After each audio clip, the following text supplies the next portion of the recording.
नमस्कार, मेरा नाम है डॉक्टर रुद्रमोहन और मैं हूं आपका जानकार दंतकार। ओरल हेल्थ चैनल के माध्यम से आज हम बात करेंगे कि ओरल कैंसर को रोकना यानी प्रिवेंट करने के क्या क्या तरीके हैं। तो शुरू करें।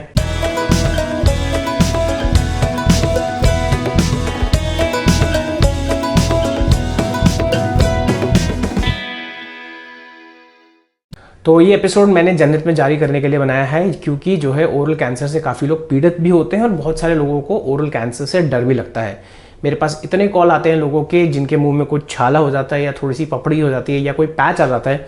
सबसे पहले उनका अंदेशा जो जाता है वो जाता है कि मेरे को ओरल कैंसर तो नहीं है सर, मैं बहुत परेशान हूँ। ओरल कैंसर होने के लिए आपको कुछ कुछ चीज़ें करनी बहुत ज़रूरी है अपार्ट फ्रॉम जेनेटिक्स। मैंने जेनेटिक्स पे भी एक एपिसोड बनाया है, लेकिन इसके मैकेनिज्म में मैं नहीं जाऊँगा क्योंकि मैंने उसको बहुत विस्तार से दूसरे एपिसोड में इसका वर्णन किया हुआ है।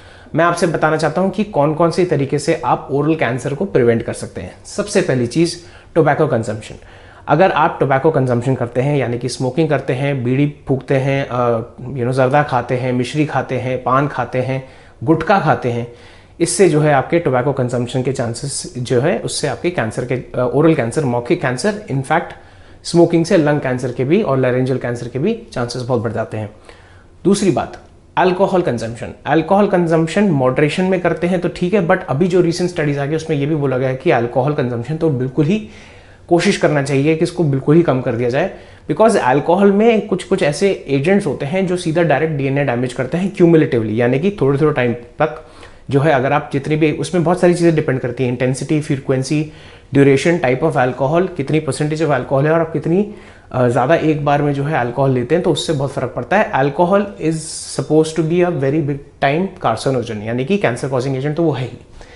तीसरी चीज़ मैं बात करूंगा कि अगर आपकी ओरल हाइजीन खराब है, ओरल हाइजीन खराब होने की वजह से भी जो है एक तरीके से रिस्क फैक्टर माना जाता है कि पुअर ओरल हाइजीन की वजह से जो है वहाँ पर आपका जो मौखिक स्वास्थ्य है, जो वातावरण है, उसकी वजह से ऑक्सीडेटिव जो है डैमेज ज़्यादा होता है, उसमें कंपन ज़्यादा हो जाता है और आपकी जो मौखिक त्वचा है उसमें एक तरीके से जो है आपका फ्री रेडिकल्स बहुत बनते हैं जो आपके डीएनए डैमेज करते हैं, जिसकी वजह से जो है आपके कैंसर कॉजिंग प्रॉब्लम्स हो सकते हैं। अगर हम बात करें लिप्स की, तो जो है एक्सपोजर टू द सन, अगर आप सन में बहुत रहते हैं यानी कि सूर्य में की रोशनी में काफ़ी देर तक रहते हैं, आपका जॉब ऐसा अगर ऐसा है तो सनस्क्रीन लगाना ना भूलिए, बिकॉज ऑफ द फैक्ट कि हो सकता है आपको exposure, chronic exposure to the sun से आपको जो है लिप कैंसर होने के चांसेस हो। अगर आपके इल फिटिंग डेंचर्स हैं या दांतों की वजह से दांत थोड़े पैने हैं, अगर वो टूट टाट गए हैं या उसमें कीड़ा लग गया है जिसके से दांत कहीं लग रहा है, अड़ रहा है, बार बार ट्रॉमा कर रहा है, तो भी काफ़ी चांसेस हैं कि आप जो है अवॉइड करिए, बिकॉज ऑफ द फैक्ट क्योंकि वहाँ पे बार बार करने की वजह से जो मैकेनिकल डैमेज हो रहा है उससे भी हो सकता है आपको वाइट पैच और उसके आगे कुछ हो सकता है। जेनेटिक्स की बात तो हम कर ही सकते हैं कि अगर आपकी फैमिली में किसी को मौखिक कर्क रोग हुआ है तो डेफिनेटली आपको रेगुलर चेकअप पे जाना बहुत ही ज़्यादा ज़रूरी है, क्योंकि अगर इसमें जेनेटिक कंपोनेंट काफ़ी होता है ओरल कैंसर में।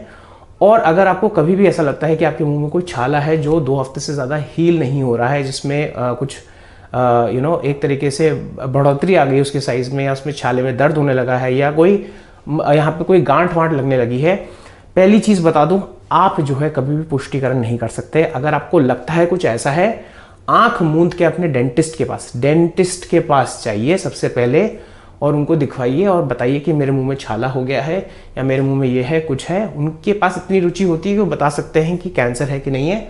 हो सकता है आपकी बायोप्सी करनी पड़ी है अगर जो है कुछ डेफिनेटिव साइंस या सिम्टम्स हों, जिसमें मैंने जो अलग से एपिसोड बना रखा है कि अगर बायोप्सी करने की जरूरत पड़ेगी तो बायोप्सी भी करवा सकते हैं।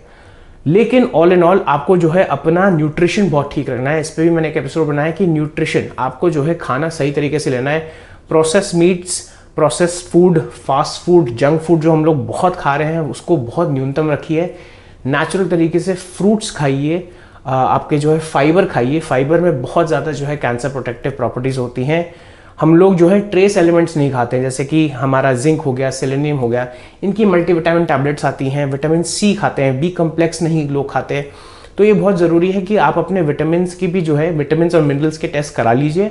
अगर आपको लगता है कि कहीं भी जो है वो न्यूनतम से भी कम है, कि आपकी जो है ब्लड सीरम जो है वैल्यू है, जैसे स्पेशली कैल्शियम या विटामिन डी या विटामिन B12 या कम्प्लेक्स की, तो सप्लीमेंटेशन बहुत ज़रूरी है, बिकॉज इसमें भी इसका काफ़ी रोल कारगर होता है कि कैंसर प्रिवेंशन में जो है विटामिन सप्लीमेंटेशन बहुत जो है काम आती है। तो ये था आज का episode. Please like share subscribe करिए, बेल आइकन को दबाना ना भूलिए ताकि आपको इंपॉर्टेंट अपडेट्स मिल जाए। अगर आप मेरे से संपर्क करना चाहते हैं, ये मेरे सोशल मीडिया हैंडल्स, काइंडली मुझे डायरेक्टली कॉल ना करें, मुझे एक मैसेज डालें अपने नाम, अपने स्थान और अपनी मौखिक समस्या के बारे में। मैं 1-2 दिन में आपसे ज़रूर वार्तालाप करूंगा। तो आज के लिए इतना ही। नमस्ते।